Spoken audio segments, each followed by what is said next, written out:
नमस्कार, म लक्ष्मी तिवारी। आजको कक्षामा हामी उज्यालो यात्रा कविताको लय वाचन सन्दर्भमा चर्चा गर्नेछौँ। आउनुहोस् अब कक्षातर्फ लागौँ।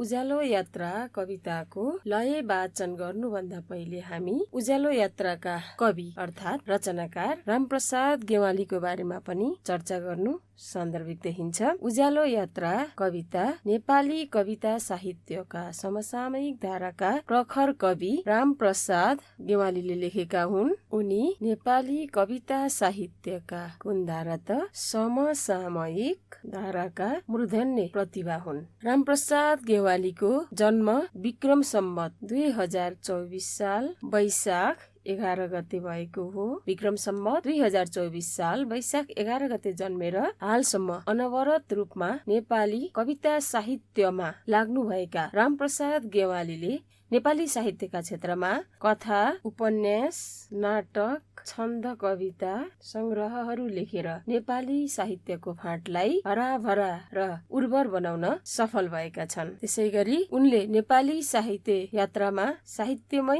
रहेर पनि साहित्य क्षेत्रको समालोचना पनि गरेका छन्। उनी प्रखर समालोचक पनि हुन् भने उनले विद्यालय तहका पाठ्यपुस्तकहरू पनि लेखेका छन्। उनले नेपाली कविताकै क्षेत्रमा आँसु, परिवर्तनको मोडमा अनि जीवनका घुम्तीहरू जस्ता प्रसिद्ध कविता संग्रहहरूको प्रकाशन गरेका छन्। रामप्रसाद गेवालीका कवितामा विशेष गरी सामाजिक यथार्थको चित्रण, प्रगतिवादी चेत, नैतिकता, औपदेशिकता जस्ता मूलभूत विशेषताहरू पाइन्छन्।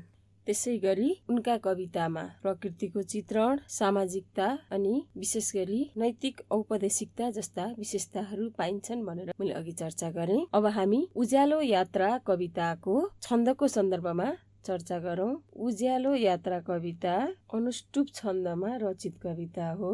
रामप्रसाद गेवालीले उज्यालो यात्रा कवितालाई अनुष्टुप छन्दमा रचना गरेका छन्। अब हामी अनुष्टुप छन्दका कविताहरू के कस्तो संरचनामा लेखिन्छन् भन्ने कुराको सन्दर्भमा चर्चा गरौँ। अनुष्टुप छन्दको कविता प्रत्येक पाउमा 8 अक्षर हुन्छ। त्यसै गरी कविता लेख्दा 2 पाउलाई एकै हरफमा राखिन्छ। एक हरफमा 16 अक्षर हुन्छन्। एक श्लोकमा 4 पाउ हुन्छन्। अघि चाहिँ मैले अनुष्टुप छन्दको पाउको बारेमा चर्चा गरेँ। अनुष्टुप छन्दको कवितामा हरेक पाउ 8 अक्षरमा हुन्छन्, अर्थात् एक पाउमा 8 अक्षर हुन्छन्। लेख्दा 2 पाउलाई एकै हरफमा लेखिन्छ। एक हरफमा 16 अक्षर हुन्छन्। एक श्लोकमा 4 पाउ हुन्छ।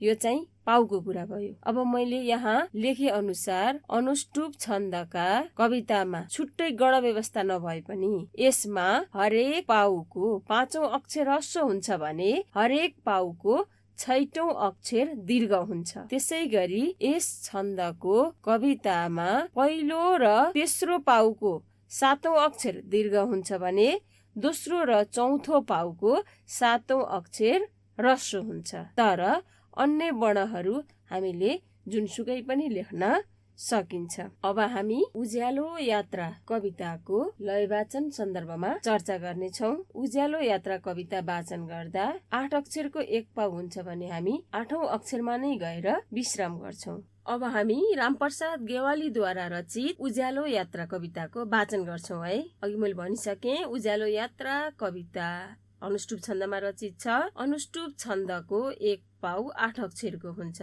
तपाईले यहाँ देख्दा 16 अक्षर देख्न सक्नुहुनेछ। तर यहाँ एकै पाउका अक्षर मात्रै नभएर एउटा हरफमा 16 अक्षर छन् जुन 2 पाउका अक्षर हुन्। अब म तपाईहरूलाई यो कविता वाचन गरेर सुनाउँछु। तपाईहरू पनि कविता वाचन गर्ने सन्दर्भमा आफूले पनि मनमनै वाचन गर्नुहोला, ध्यानपूर्वक सुन्नुहोला र तपाईहरूले मैले वाचन गरे पश्चात पटक पटक कविताको वाचन गर्नुभयो भने अनुष्टुप छन्दका कविता तपाईहरूले सजिलै वाचन गर्न सक्नुहुनेछ। अब म रामप्रसाद गेवालीद्वारा रचित उज्यालो यात्रा कविता वाचन गरेर सुनाउँछु है तपाईहरूलाई। तपाईहरूले चाहिँ यहाँ स्क्रिनमा भएको कवितालाई राम्रोसँग हेर्नुहोस् र कसरी वाचन गर्नुपर्ने रहेछ भन्ने कुरा पनि ध्यान दिनुहोस् है। उज्यालो यात्रा। कर्ममा छ भने शक्ति जङ्गलै बन्छ नन्दन, घोटिएर 100औं पल्ट दाउरो बन्छ चन्दन, भएमा उच्च संकल्प छैन केही असम्भव,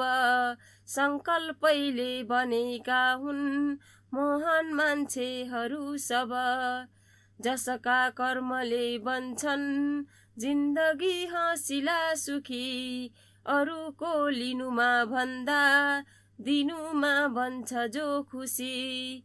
ईर्ष्या द्वेष हटाएर जो छर्छन् प्रेम सौरभ, तिनै मान्छेहरू बन्छन् विश्वका निम्ति गौरव।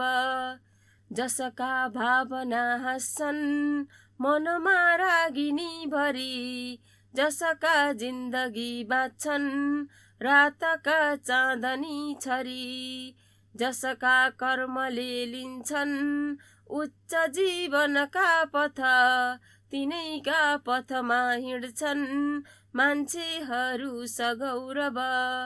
झुटेका ज्ञानले जो छन् पार्दै धरती मनोहर, उठेका कर्मले जो छन् गर्दै निर्माण सुन्दर। समर्पित भएका छन् जो सदा न्याय खातिर, संसारमा उठेका छन् तिनैका विजयी शिर। लोभ लालचमा छैनन् जसका मन मस्तक, जो सदैव हुने गर्छन् त्यागका निम्ति उद्यत।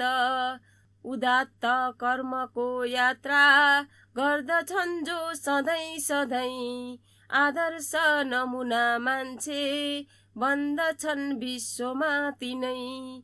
यस्तो आदर्श यात्रामा कहिले चलुला नि म, चन्द्र सूर्य बनी आफै कहिले बलुला नि म।